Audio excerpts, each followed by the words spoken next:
5 నిమిషాలు మాట్లాడుతున్నారు. ఏమన్నారంటే నేను రాజీనామా చేస్తున్నాను, పదవికి రాజీనామా చేస్తున్నాను అన్న కారణాలు చెప్పలేదు. తర్వాత కారణాలు చెప్తా అన్నారు. అంటే బలమైన కారణాలు ఏంటి? మీరు ఎంతకాలం తర్వాత మళ్ళీ మీరు పార్టీ కార్యాలయంలో రావాలి?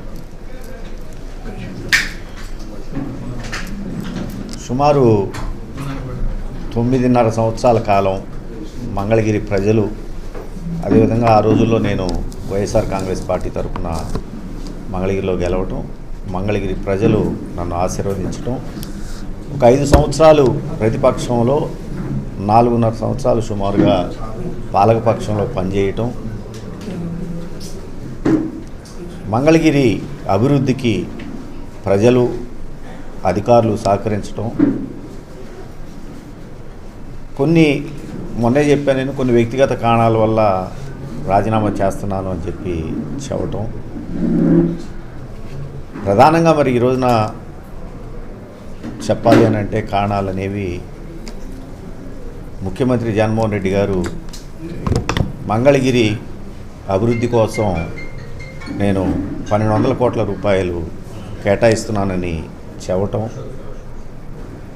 ఆ కేటాయింపులు చేసేటప్పుడు నాకు తెలియదు, చాలా సంతోషించాం. ఆ రోజున 1200 రూపాయలు మంగళగిరికి అభివృద్ధి కోసం కేటాయిస్తున్నారు అని తెలియంగానే, ఎందుకంటే గతంలో చంద్రబాబు నాయుడు గారు ఇదే మంగళగిరిలో నివసిస్తూ ఆయన ముఖ్యమంత్రిగా ఉండి, వాళ్ళ అబ్బాయి లోకేష్ గారు మంత్రిగా ఉండి ఏమాత్రం మంగళగిరిని పట్టించుకోకపోవటం అనేది చేయటం వల్లనే 2019 సాధారణ ఎన్నికల్లో లోకేష్ గారిని మంగళగిరి ప్రజలు ఓడించడం అనేది మనం చూసాం.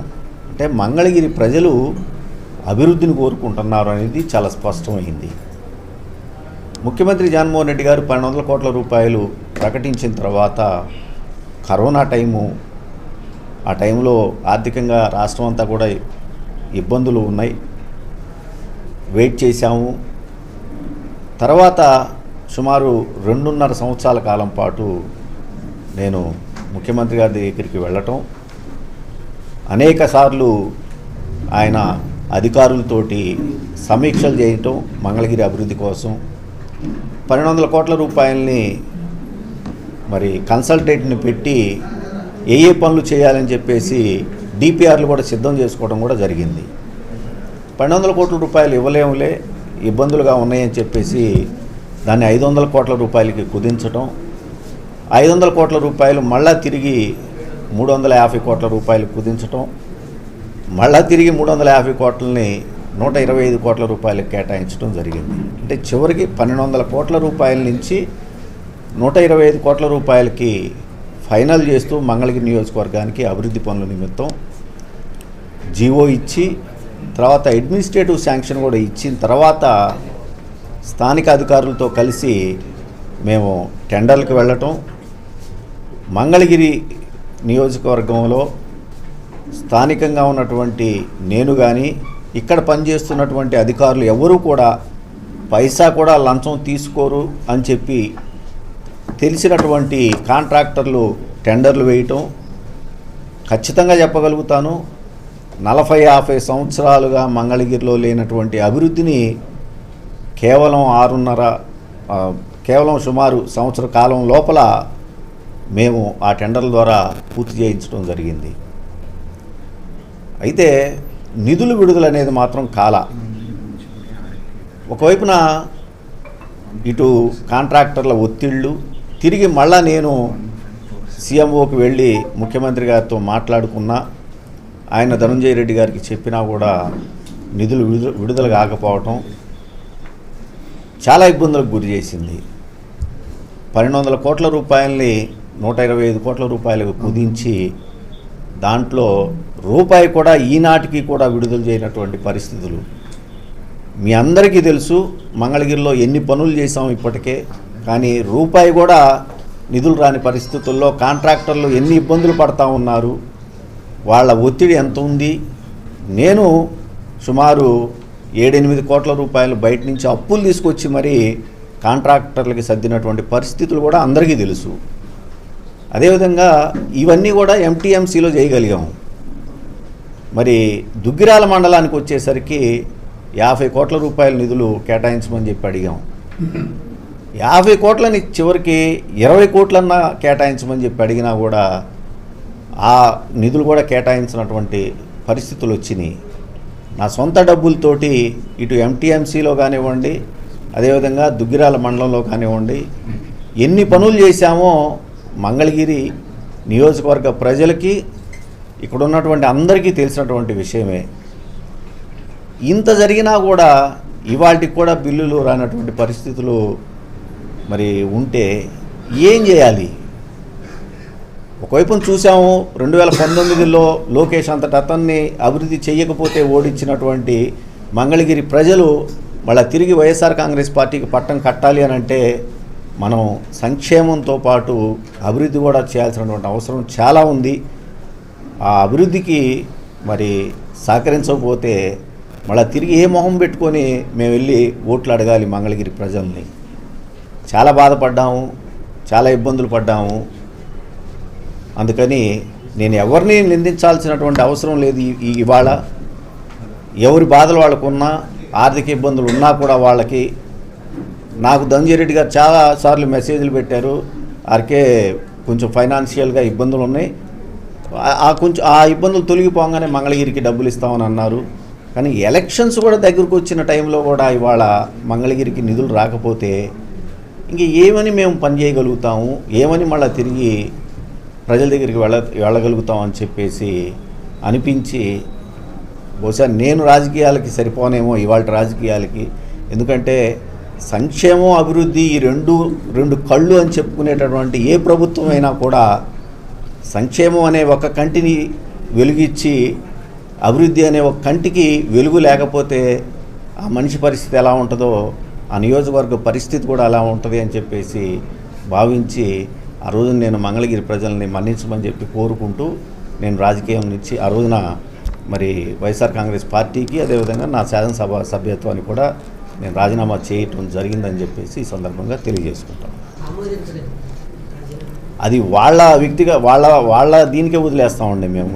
అందుకని నేను ఎక్కడా కూడా నేను శాసనసభ సభ్యత్వానికి రాజీనామా చేసిన తర్వాత వాళ్ళు ఆమోదించకపోయినా కూడా నైతికంగా నేను నా విలువల్ని పాటిస్తూ, ఎందుకంటే స్పీకర్ గారి ఫార్మాట్లో ఇచ్చాను, నేను ఏ అధికారిక కార్యక్రమానికి కూడా నేను హాజరు కావటం లేదు.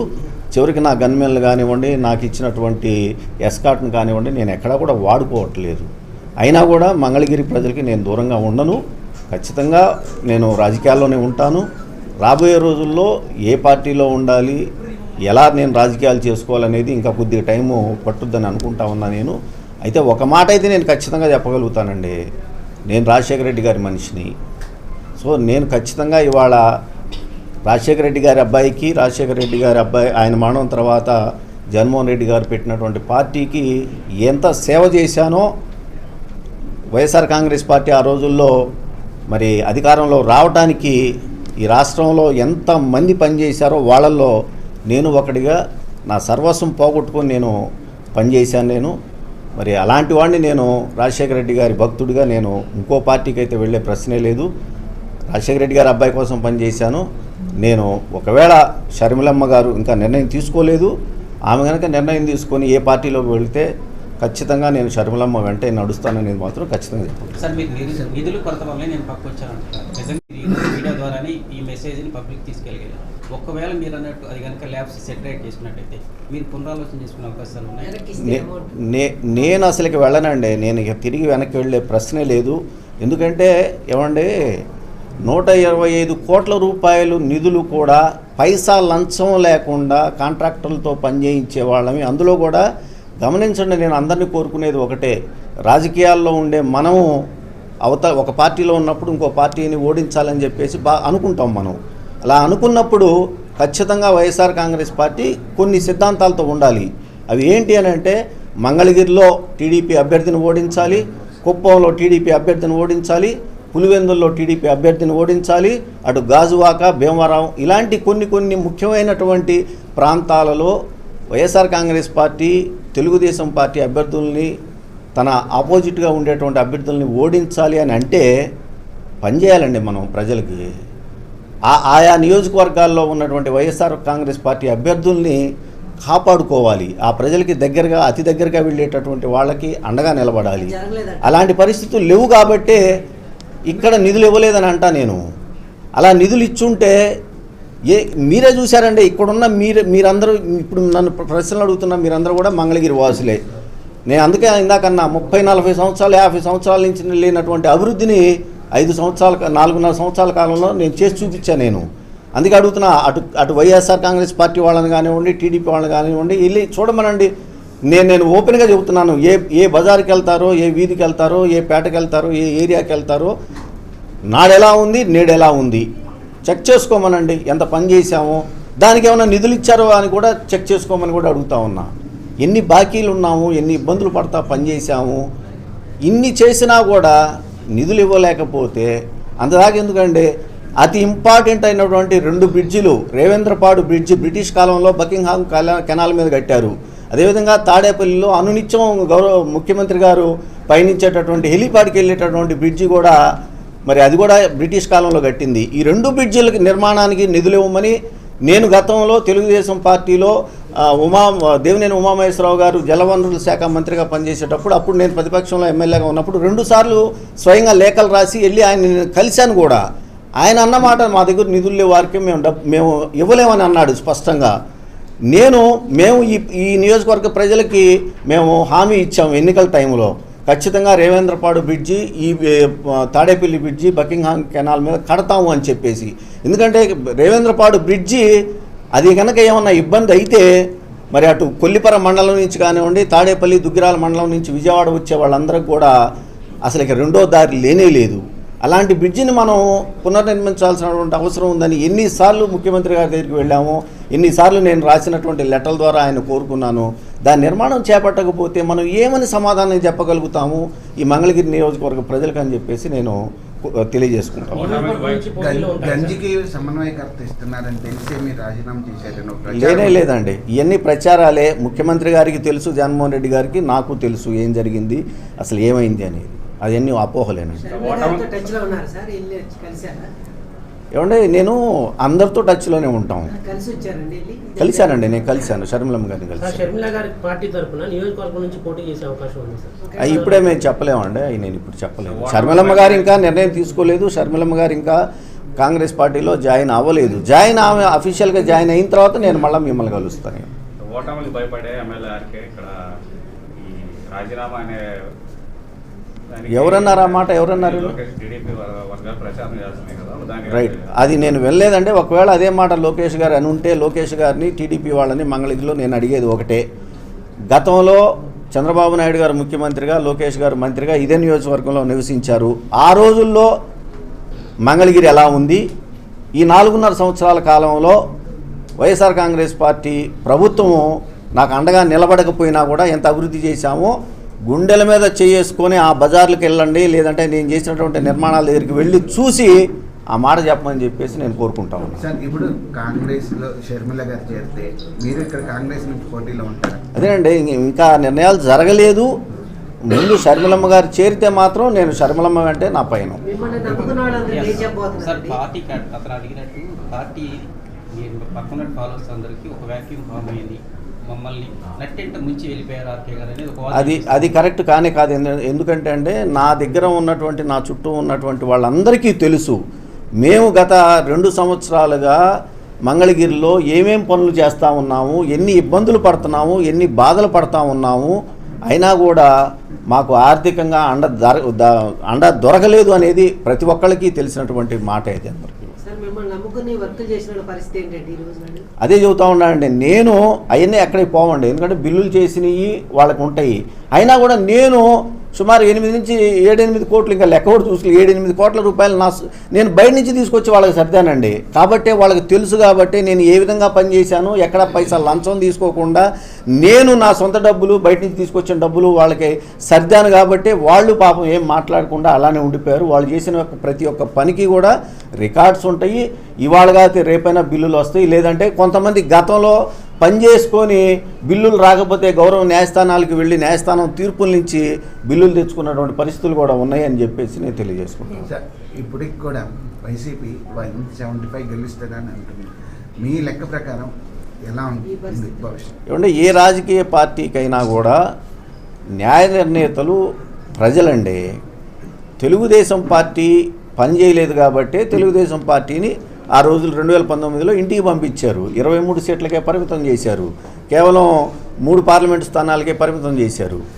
రేపొద్దున ఈ రాష్ట్ర ప్రజలు వైఎస్ఆర్ కాంగ్రెస్ పార్టీ పనిచేయలేదని అనుకుంటే ఖచ్చితంగా అదే పరిస్థితి తిరిగి వైఎస్ఆర్ కాంగ్రెస్ పార్టీకి రాదు అని చెప్పేసి ఎందుకు అనుకోకూడదండి? మీరేమో అభిప్రాయపడుతున్నారు? చెబుతాము నేను ఏదో ఒక పార్టీలో చేరిన రోజు నా అభిప్రాయాన్ని ఖచ్చితంగా నిక్కచ్చిగా చెబుతా, ధైర్యంగా చెబుతాను. లేదంటే నా పొలంలో కనిపిస్తాను గతంలో మీరు ప్రకటించారు. దానికి ఖచ్చితంగా జగన్మోహన్ రెడ్డి గారే సమాధానం చెప్పాలి. నేను అందుకే అన్నా, ఇందాకే అన్నా, నేను రాజకీయాల్లో నేను రాజశేఖర రెడ్డి గారి కుటుంబాన్ని వదిలిపెట్టను. నేను రాజశేఖర రెడ్డి గారి మనిషిని, రాజశేఖర రెడ్డి గారి భక్తుడిని, నేను రాజశేఖర రెడ్డి గారి అభిమానిని. నేను అంటే ఇప్పుడు మిమ్మల్ని భవిష్యత్తులో మంగళగిరి ప్రజలు ఎలా చూడబోతున్నారు? ఒక పార్టీ కార్యకర్తగా చూడబోతున్నారా, ఒక నాయకుడిగా? చూద్దామండి. ఎందుకంటే నేను ఇంకా ఏ పార్టీలో చేరలేదు అఫీషియల్గా. నేను చేరాలి అని అంటే షర్మిలమ్మ గారితో నా రాజకీయ భవిష్యత్తు ముడిపడి ఉంది. షర్మిలమ్మ గారు తీసుకునేటువంటి నిర్ణయానికి అనుగుణంగా నేను నిర్ణయం తీసుకుంటాను కాబట్టి ఆ రోజున ఆ పార్టీ తీసుకునే నిర్ణయాలకి అనుగుణంగా నేను పనిచేయాల్సి వస్తుంది కాబట్టి ఖచ్చితంగా నేను ఆ రోజున ఏ నిర్ణయం తీసుకుంటానో ఆ నిర్ణయానికే పనిచేస్తాను. ఇతర పార్టీల నుంచి ఆహ్వానం వచ్చింది. చాలామంది వచ్చారండి, చాలామంది అడిగారు. అయినా కూడా నేను వాళ్ళు నన్ను అడిగిన దానికి నేను గౌరవప్రదంగానే చెప్పాను. నేను రాజశేఖర రెడ్డి గారి మనిషినండి, రాజశేఖర రెడ్డి గారి కుటుంబంతోనే ఉంటాను. షర్మిలమ్మ గారు ఏ నిర్ణయం తీసుకుంటే ఆ నిర్ణయానికి అనుగుణంగా నేను పనిచేస్తానని చెప్పాను. కేసులు ఎప్పుడూ ఉంటాయండి, 100% కొనసాగిస్తాను. నేను చెప్పాను కదండి, తప్పు ఎవరు చేసినా తప్పే. ఓటుకు నోటు కేసులో చంద్రబాబు నాయుడు గారు రేవంత్ రెడ్డి గారి ద్వారా 5 కోట్ల రూపాయలకు అవసరం లేనటువంటి ఎమ్మెల్సీ ఎన్నికల్లో డబ్బులు ఇచ్చి పంపిస్తూ 50 లక్షల రూపాయలు అడ్వాన్స్ ఇచ్చి అడ్డంగా ఆడియో వీడియో టేపుల్లో దొరికినటువంటి పరిస్థితి ఈ ప్రపంచం చూసిందండి. అది ఖచ్చితంగా న్యాయస్థానాల్లో ఉంది. నేను ఎక్కడున్నా కూడా, నేను ఒకవేళ రాజకీయాల్లో రేపు లేకపోయినా కూడా ఆ కేసులు కొనసాగుతాయి. ఇన్నర్ రింగ్ రోడ్డు కేసులో కూడా ఇదే నియోజకవర్గంలో నేను ఎమ్మెల్యేగా ఉండగా చంద్రబాబు నాయుడు గారు తెలుగుదేశం పార్టీ అనేది ఆ రోజుల్లో ఆ ప్రభుత్వం తప్పులు చేసిందనేది నా అభియోగాలతోటి నేను గౌరవ న్యాయస్థానాలని నేను ఆశ్రయించాను. కాబట్టి ఆ కేసులకు సంబంధించి నేను ఎక్కడికి వెనక్కి పోను. ఆ కేసులు కంటిన్యూ అవుతాయి ఖచ్చితంగా. కాంగ్రెస్లో కలిస్తే రేవంత్ రెడ్డి కాంగ్రెస్లో ఉన్నాడు కాబట్టి రేపొద్దున 2 పార్టీ ఒకే పార్టీలో ఉంటారు కాబట్టి ఏదైనా అవకాశం అసలు ఉండదండి. నేను అదే అందుకే అంది, ఓటుకు నోటు కేసులో రేవంత్ రెడ్డి గారు చంద్రబాబు నాయుడు గారు మనవాళ్ళు బ్రీఫ్డ్ మీ అనే వాయిస్ ఆయనది అని చెప్పేసి నేను స్పష్టంగా ఎఫ్ఎస్ఎల్ ల్యాబ్ ద్వారా నేను సమర్పించినటువంటి పేపర్స్ ఉన్నాయి. కాబట్టి పైగా రేవంత్ రెడ్డి గారు ఆడియో వీడియోలో దొరికిపోయాడండి. ముఖ్యమంత్రి అయితే ఏమన్నా గొప్ప ఏందండి? తప్పు చేసిన వాళ్ళు మహామహులే న్యాయస్థానం మెట్లెక్కి శిక్ష అనుభవించారు ప్రజాస్వామ్యంలో. దానికి ముఖ్యమంత్రి అనో ప్రధానమంత్రి అనో తేడా ఉండదు. తప్పు చేసిన వాడు తప్పే, ఆ శిక్ష అనుభవిస్తాడు ఎవరైనా. సార్, రేపు జగన్ ప్రభుత్వం కూడా చాలా తప్పులు చేసినాయని ఆరోపిస్తున్నాయి. వాటి మీద కూడా కేసులు వేసే అవకాశం ఉంది. ఆ రోజు చూస్తామండి పరిస్థితులు. ఏడన్నా దొరికితే మాత్రం అదే అంటుంది, ఎవరైనా తప్పే. నేను చేసిన ఇది ఎక్కడైనా తప్పు ఉంటే తీయండి, ఇదిగో నేను తప్పు చేశానని నిరూపించండి, నేను దానికి బద్దుండై ఉంటాను. మీరు చేసిన తప్పే, నేను చేసిన తప్పే, ఎవరు చేసిన తప్పేనండి. ఎందుకు ఎన్నుకుంటున్నారు ప్రజలు ప్రజాప్రతినిధుల్ని? మమ్మల్ని పరిపాలించండి, చట్టబద్ధంగా చేయండి అని చెప్పేసి పరిపాలన చేయమన్నప్పుడు ఈ దోపిడీలు ఏందంటే ఎందుకు వస్తాయి? అలా చేస్తే అందుకే కదా, అలా చేయకూడదని వాటిని కట్టడి చేయడానికే కదా న్యాయస్థానాలు చట్టాలు ఉన్నాయి.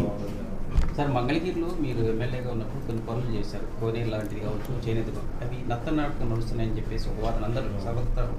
మరి మీరు పక్కకి వెళ్ళిపోయారు, ఏంటి వాటి పరిస్థితి? నేను పక్కకి వెళ్ళిపోయినా కూడా నేను ఆ అధికారులను కోరుకుంటానండి వాటిని కంటిన్యూ చేయమని.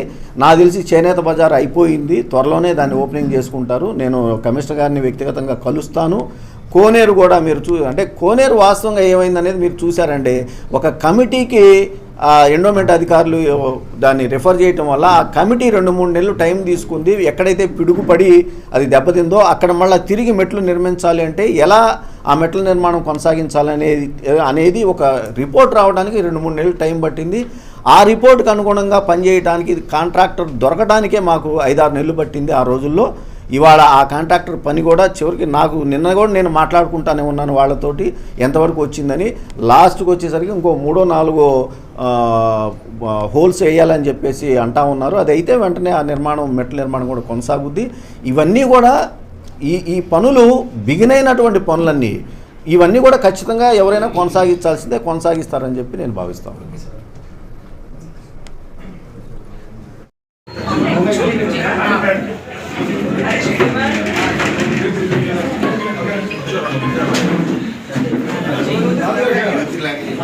కూర్చోండి.